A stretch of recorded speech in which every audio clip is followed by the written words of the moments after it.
So, there must be one test we're still waiting on.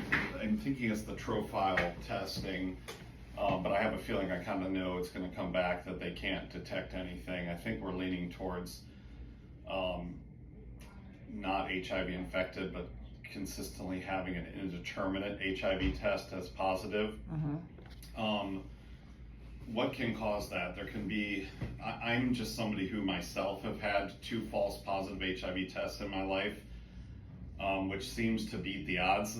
So what is it about me? Me personally, maybe I carry a protein that just some reason triggers the test and it sees a little bit of something. Because I get tested frequently and I'm negative. So on those times, now you seem to repeatedly test indeterminate. With your HIV DNA test. Okay, so HIV itself is RNA. Your RNA is always undetectable, but you were on meds, right? You continued your Dovato. I ain't been on it for like 3 weeks. You've been on it for how long? Off of it for how long? For like 3 weeks now, maybe. So 3 weeks. Okay, since we last saw you. So we could run a qualitative viral load and a quantitative viral load, or just let's do a qualitative viral load again. So what's the difference between quantitative and qualitative? So quantitative is going to give us a number. It may be undetectable or it may be 200, 300, 800, okay? Qualitative is just like a pregnancy test. It's just going to say positive or negative, but it's not looking for antibodies. It's looking for a virus, okay? So it's looking for the bad guy. It's looking for antigen. It's actually looking for the RNA, okay? Now the DNA, in order for our HIV virus to find its way into our cells, we are DNA beings. So the virus is an RNA being. It uses half the amount of genetics that are like nucleic acid that we use. So we're a double-stranded, so DNA. And that means that it uses a mechanism to duplicate itself to become RNA to DNA so that it can infect our cells, okay?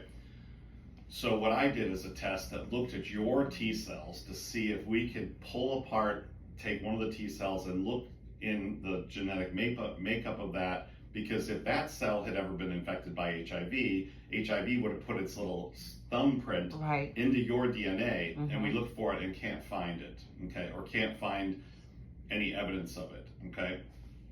So in the meantime, we also check to see if, when you're undetectable, do we detect any resistance to any HIV meds? And we cannot, okay?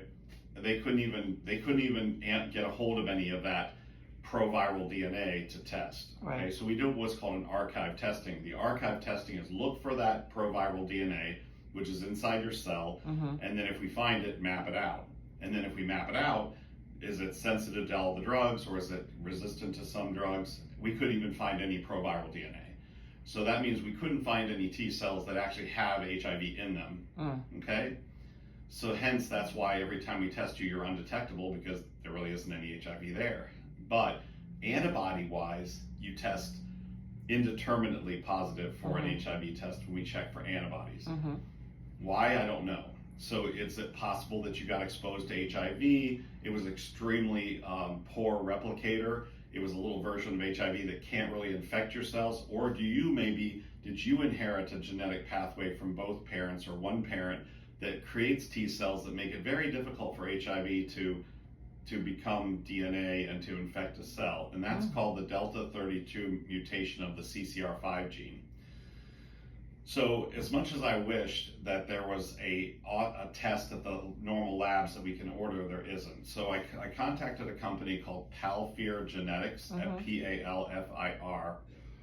And this company, first I tried to check if there's any fraud against the company, because when you deal with genetics and you deal with these fly-by-night online, you never know if they're just trying to scam people. I mean, I'm being honest.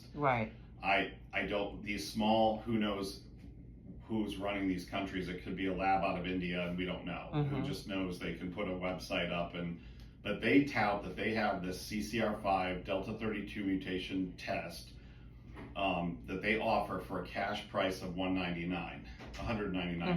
I can tell you about 20 years ago it ran for about 100. And at first it was out of a company out of San Diego, and I felt more legitimate about it. And I thought this was going to be really great, and people were going to go out and get tested and find out the government kind of squashed and discouraged the test because